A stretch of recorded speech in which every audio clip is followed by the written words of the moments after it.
예. 제가 오늘 발표한 내용은 오늘 사례로 발표할 내용들의 어찌 보면 인트로이기도 하고 전체를 조금 통과를 하기도 합니다. 앞에 부분은 좀 간단히 갈 거고요. 예, 지금 우리 패러다임이 바뀌고 있습니다. 과학기술 혁신 패러다임이 바뀌고 있는데요.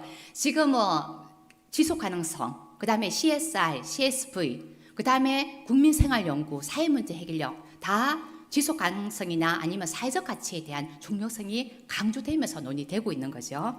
지금 그러면서 또 한편으로는 사회문제 해결형 사업이 거기에 어찌 보면은 넛지 역할을 하면서 가고 있습니다. 지금 이 사회문제 해결형 사업은 R&D의 목표나 추진체계 전반을 혁신하는 걸로 진행이 되고 있고요. 딱 올해 10년 차입니다. 자, 그러면서 사회문제 해결형 사업에 굉장히 중요한 하나의 방법론으로 리빙랩이 들어가 있고요. 그러면서 최근에는 이 리빙랩마저도 새롭게 진화를 하고 있습니다. 사용자 기반의 어찌 보면 실전 리빙랩이 아니라 또 한편으로는 문제 기행 리빙랩이라는 것으로 확대가 되면서 되고 있고, 그리고 또 한편으로는 현지 그 개발된 부분을 어떻게 하면 사업화할 것인가 부분으로 논의가 되고 있습니다. 자, 그러면서 이 그 사회문제 해결형 사업을 하면서 R&D 주체가 굉장히 확대가 됩니다. 그동안 R&D의 주체를 넘어서 활용 확산까지 되면서 다양한 사회적 경제 주체, 그 다음에 R&D를 넘어서 한편으로는 비영리 조직, 그 다음에 기업의 CSR, CSV 주체, 그리고 또 한편으로는 개발도상국의 역할까지도 참여를 하고 있는 단계입니다. 자, 그러면서 이제는 R&D가 아니다. R&D를 넘어서 실제 사회 문제 해결까지 가야 된다라고 얘기하면서 한편으로는 그 관련된 법제도 문제, 그 관련된 공공조달 문제, 그와 관련된 새로운 사업화 모델 이런 것까지도 논의를 하고 있습니다. 자, 그러면서 저희들이 굉장히 중요하게 꼭지를 보고 있는 것이 ODA 사업입니다. 지금 국내만에는 한계가 있다. 이제는 개발도상국을 실제적으로 주체로 들어오면서 함께 기획하면서 가야 된다 하는 건데요. 그동안은 부분은 여전히 다 개발하고 난 뒤에 그 다음 단계에 ODA를 생각하고 개발도상국으로 생각했거든요. 이제는 처음 시작하는 단계부터도 이제는 같이 가야 되겠다 하는 것을 저희들이 고민을 하고 있습니다. 자, 그러면서 오늘 김병건 교수님이 와 계시는데요. 저희들이 사회문제 해결형 사업을 얘기하면서 굉장히 강조했던 부분이 혁신지향형 공공조달을 어떻게 붙일 것인가 부분이었어요. R&D를 넘어서 활용 확산으로 가는데 분명한 수요가 있고 분명한 이런 그 시장이 있을 때 그 중간에 진검 단위를 어떻게 가져갈 것인가 부분으로 하면서 공공조달을 붙였던 걸로 얘기가 되고 있습니다. 자, 그러면서 제3차 과학기술 기반 사회문제 해결형 종합계획이 지금 시행이 되고 있고 이제 이게 진행이 되고 있습니다. 근데 중요한 거는 여기에 명과 암이 있습니다.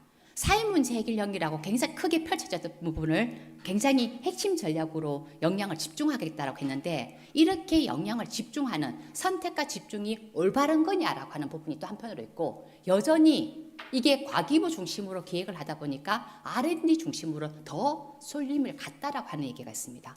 실제적으로 행안부라든지 타 부처와의 연계를 고민해야 되는데 여전히 R&D 드라이브적인 부분이 굉장히 강하다 하는 부분이 반성으로 나오고 있습니다. 자, 그러면서 최근에 여기서 나왔던 부분인데 이제는 그것을 R&D를 기획하는 단계부터 실제적으로 공공조달까지 연결하겠다는 걸로 하면서 통합형 공공조달 프로그램이 방금 이 종합계획 안에 들어와 있습니다. 근데 이 공공조달도 전 정부의 어찌 보면 혁신적인 모델이기 때문에 이번 정부에서는 여전히 조금 힘이 약화되는 부분을 일부 볼 수가 있습니다. 자, 그러면 사회문제 해결형 연구개발 사업의 성과에 대해서 말씀드리도록 하겠습니다. 오늘 여기 성태인 교수님이 패널 토론으로 와 있는데요. 오늘 지금 안 계시네요.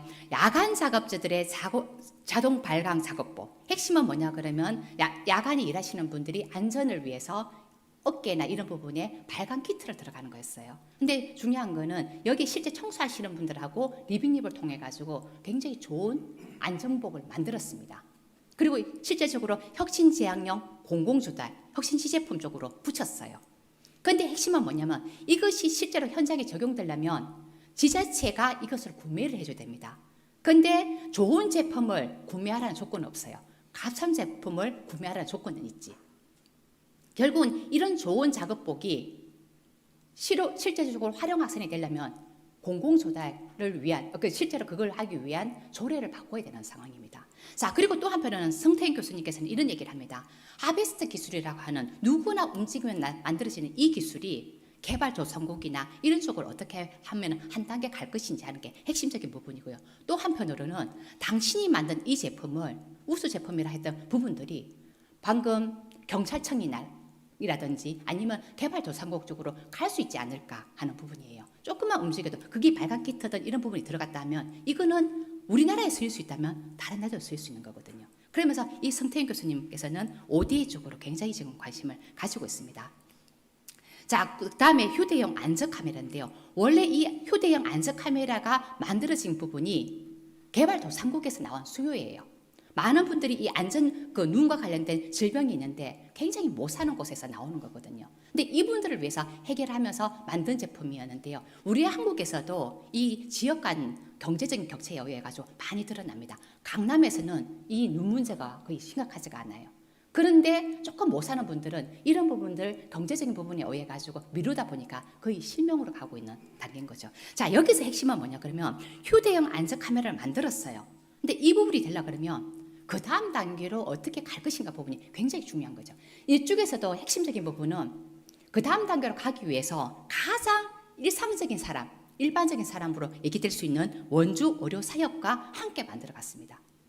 일반 우리가 내가 쓰는 주체들이 실제적으로 이걸 하면서 나올 수 있는, 그러다 보니까 이거 관련된 매뉴얼을 만들고, 그리고 매뉴얼 중에서도 가능하면 쉽게 할 수 있도록 하고, 그리고 유튜브 영상이든 뭘 해가지고 그것만 보더라도 할 수 있도록 하고, 그리고 일반인들도 찍을 수 있도록 눈 떨림이라든지 손 떨림이라든지 이런 부분을 다 잡아낼 수 있도록 굉장히 그런 부분으로 갔던 거죠. 자, 그러면서 이 했던 분이 있습니다. 원래 이런 것을 비즈니스를 할 때는 3년이나 5년이 걸린다. 근데 중요한 건 실제 수요자들하고 했더니 비즈니스 모델을 확 기간을 줄일 수 있었다 얘기를 합니다. 자, 그러면서 실제적으로 이쪽도 해외로 상을 굉장히 많이 받았어요. 근데 이런 우리 국내에서의 레코드를 통해 가지고 해외로 어떻게 가져가고 또 해외에서도 새로운 시장을 어떻게 만들어낼 것인가가 굉장히 중요한 과제로 등장을 하고 있습니다.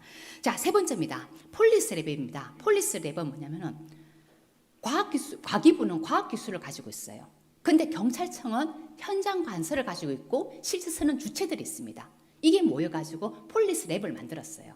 자, 그러면서 실제적으로 현장 경찰서나 아니면 경찰관들하고 함께 만들었는데요. 특히 국내 최초로 저비형 휴대용 방패를 만들었습니다.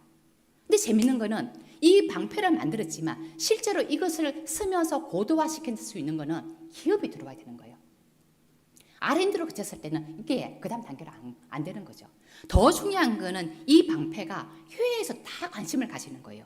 가볍고, 그리고 경찰관들이 쓰다 보니까 좋으니까 외국에 계시는 분들도 이걸 굉장히 관심을 가지는 거죠. 자, 방금 이게 ODA를 넘어서 실제적으로 글로벌 시장을 어떻게 만들어낼 것인지, 그리고 또 한편으로는 이걸 고도화하기 위해서는 새로운 시장이 만들어져야 되는데 새로운 시장 여전히 경찰청이라는 것만 바라보고 할 수 있을 거냐는 부분이에요. 이게 지금 여기서는 굉장히 중요한 과제로 등장이 됩니다. 자, 우리 오늘 신동훈 박사님 부분인데요. 우리 신동훈 박사님께서는 부패 강규를 가지고 강규의 문제를 플라즈마 기술을 통해 가지고 성과를 냈습니다. 근데 제주를 넘어서 성주 참외까지 일부 갔습니다. 근데 이 플라즈마 기술을 제가 주목해 보니까 이 플라즈마 기술이 ODA나 개발조상국에도 충분히 적용이 될 수 있겠다 하는 부분인 거고요. 그리고 이런 부분이 다른 타 분야에도 어떻게 갈 건지, 그리고 아까 만들었던 이 부패 강귤의 이 자원화 기술 개발까지도 성주에 머무를 거냐, 그게 아니라 다른 곳으로 확대해 날 수 있는 부분이 뭘까에 대한 부분입니다. 자, 지금 4개의 사례를 말씀드렸는데요. 본 사례는 다른 사례와 틀립니다. 일정 부분 굉장히 성공적인 사례예요. 성공을 했기 때문에 이 정도로 얘기를 할 수 있습니다. ODA로 간다, 아니면 타 분야로 확대 확산한다. 상당 부분 사회문제 해결을 봤더니 실제적으로 R&D가 실패하는 경우도 있고 실제로 그 성과를 레코드 하나를 만들기가 어려운 경우도 많습니다. 지금 4개의 사례는 일정 부분 성공도 했고 레코드를 만들었어요. 근데 방금 이 부분을 이제는 활용 확산을 어떻게 가져가고 스케일업 전략을 어떻게 가져가고 이런 부분이 이제는 논의가 되고 있는 거죠. 자, 그러면서 저는 이 포럼을 준비하면서 굉장히 의미 있다고 생각이 들었습니다. 왜 그런가 하면 울림이 있죠. 왜 그런가 하면 제가 가장 사회문제 해결령을 얘기하면서 가장 먼저 찾아갔던 곳이 출연연이었어요.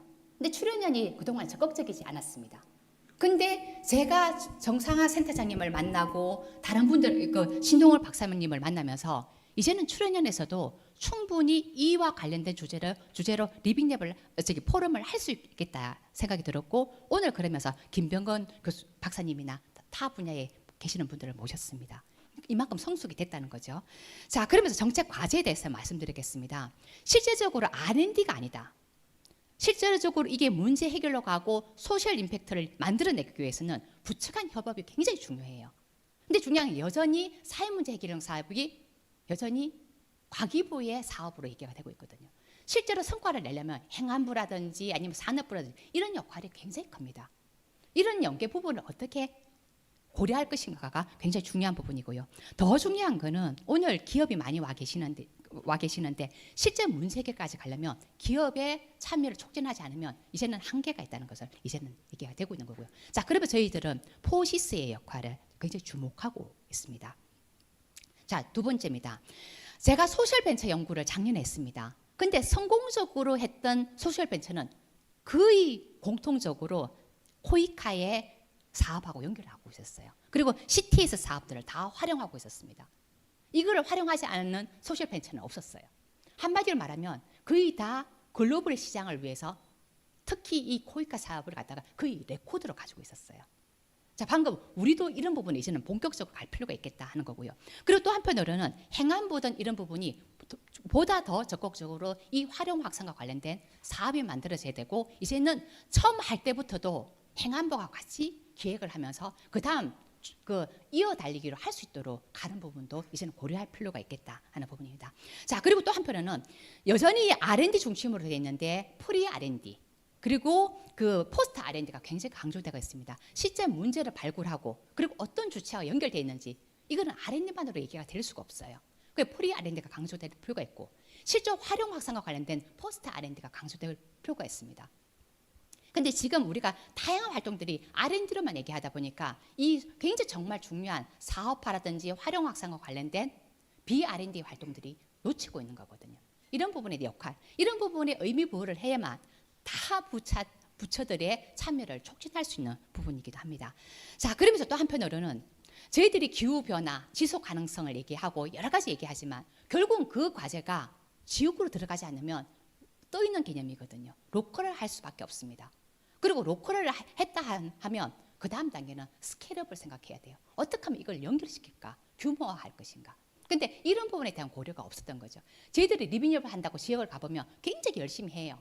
근데 1에서 10이 있다면 대부분 1, 2, 3에 머물고 있습니다. 이게 연계가 되고 협력이 되면 6과 7을 만들어낼 수 있는 부분도 굉장히 중요한데 여전히 그런 부분이 한계가 있는 거죠. 그리고 해외에 진출을 했을 때 가장 먼저 요구하는 부분이 이겁니다. 너네 자국에서 레코더가 있어? 실전 경험이 있어? 이 부분이거든요. 이런 부분을 좀 더 촉진할 수 있는 부분에 대한 고려가 굉장히 중요하고요. 특히 오늘 저희들이 논의되고 있는 해양 폐기물이라든지 이런 쓰레기 문제 같은 경우는 모든 국가에 다 예결되거든요. 물 문제, 쓰레기 문제, 소음 문제, 이 모든 것은 다 연결되어 있는데 이 사회적 도전 과제는 로컬의 성격을 가지고 있지만 또 한편으로는 언제든지 스케일업 될 수 있는 문제이기도 하거든요. 이런 부분에 대한 고민이 이제는 필요하다. 지금은 지자체별로 그리고 주체별로 그리고 다양한 사람들끼리 거의 파편적으로 되고 있어요. 연계가 안 돼요. 이런 부분이 2030년, 2050년을 바라보고 좀 더 전략적으로 연결할 필요가 있겠다 하는 부분입니다. 자, 그러면서 이제는 이런 새로운 정책, 새로운 기술에 대한 어떤 테스트 베드이자 실정의 장으로서의 지역의 역할이 굉장히 중요한 거죠. 자, 그러면서 지금 우리 스님들이 여러 가지 하고 있는데요. 지자체하고의 협업이 굉장히 중요한 부분이기도 합니다. 자, 그러면서 또 한편으로는 이제는 우리가 순환 경제를 하고 다양한 어떤 얘기를 하지만 이제는 거기 있는 사람들이 객체로 했을 때는 한계가 있을 수밖에 없어요. 우리 선생님들이 5대1을 진출을 했다 하더라도 거기 있는 사람을 내 좋은 기술 줄게, 이 제품 있어, 이랬을 때는 한계가 있을 수밖에 없습니다. 그분들은 여전히 너네 기술이지, 이미 있는 기술이고 그건 우리한테 필요하지 않아. 굉장히 공격적으로 받고 있거든요. 일반 느낌을 받고 있거든요. 자, 그러면서 이렇게 함께 만들어가는 이런 부분이 굉장히 중요합니다. 이제는 코크리에이션이다. 이제는 내가 만든 거 한번 써봐 이 개념이 아니라 처음 기획하는 단계부터 같이 만들어야 되고, 그러면서 한번 만들어진 것이 그냥 한번 실정으로 끝나는 것이 아니라 계속해 나가면서 고도화시켜 나가는 것도 중요하고요. 자, 그러면서 그 다음 단계 부분으로 연결시킬 수 있는 부분이 굉장히 중요합니다. 이제는 새로운 시장을 만들어야 되는데요. 이런 부분이 관련 주체들 간의 협업을 하지 않으면 새로운 시장 창출이 굉장히 어려운 부분입니다. 자, 그러면서 이제는 민주지향적으로 조사 연구가 있는데 이 사진은 히타치에서 나온 사진입니다. 실제적으로 하고 있는 연구자나 그리고 거기에 하고 있는 많은 기술 개발자들이 그냥이 아니라 실제 주체들하고 같이 만들어가고 있는 부분인 거죠. 그러면서 굉장히 현장 기반으로 가고 있는 거죠. 지금 오늘 오신 박사님들은 대부분 이렇게 연구를 하고 있다는 걸 잘 알고 있습니다. 이렇게 하지 않으면 그 다음 단계가 가기 어렵다 하는 부분입니다. 자, 그러면서 이제는 교차 시험 실증이 굉장히 필요하다. 지금 일본 같은 경우는 세계에서 가장 빠르게 고령화가 되고 있습니다. 근데 이 고령화를 위기이자 기회로 삼고 있어요. 그러면서 이쪽에서는 가장 고령화 빠르게 되고 있는 유럽하고 같이 교차 실증하고 그리고 그다음 테스트베드를 가져가는 거죠. 자, 그러면서 뭐냐면은 우리 한국에서도 같이 갈 부분이 뭔가를 고민을 합니다. 자, 유럽도 마찬가지입니다. 유럽도 고령화가 되다 보니까 이걸 시장을 창출을 많이 하고 그다음에 확대를 하고 싶어요. 근데 방금 이런 부분을 아시아나 그다음에 아프리카나 이런 쪽으로 같이 고민하는 부분이 보이는 거죠. 자, 그러면서 저는 조금 얘기하고 싶은 거는 이제는 이런 부분도 얘기할 수 있겠다. 국제 연계형 리빙랩을 운영할 필요가 있겠다. 지금 여기에 일본 같은 경우는 가마쿠라입니다. 가마쿠라 같은 경우는 일본 10년 후의 모습이에요. 그만큼 고령화가 앞서 있는 곳입니다. 자, 그러면서 스웨덴 같은 경우는 방금 스몰랜드라든지 이런 걸 통해 가지고 하고 있고요. 자, 그러면서 리빙랩으로 표현되지만 여기는 지자체라든지 대학이라든지 기업이라든지 같이 들어와 있는 거죠. 리빙랩 안에는 민산 학연 간의 협업이라는 그 개념 하에 방금 이런 다양한 주체들하고의 연결이 되어 있는 거죠. 이런 부분을 지금 일본에서는 고민하고 있습니다. 이제는 우리 해양쓰레기, 우리 포시스의 원종화 대표님도 인도네시아하고 이렇게도 한번 해볼 수 있지 않을까 하는 부분입니다. 지금 국내에서 테스트베이스 하셨고 인도네시아하고도 이렇게 하면서 공동으로 뭔가 가져가는 부분도 고민될 필요가 있겠다 하는 생각입니다. 예, 이 정도 발표하도록 하겠습니다. 감사합니다.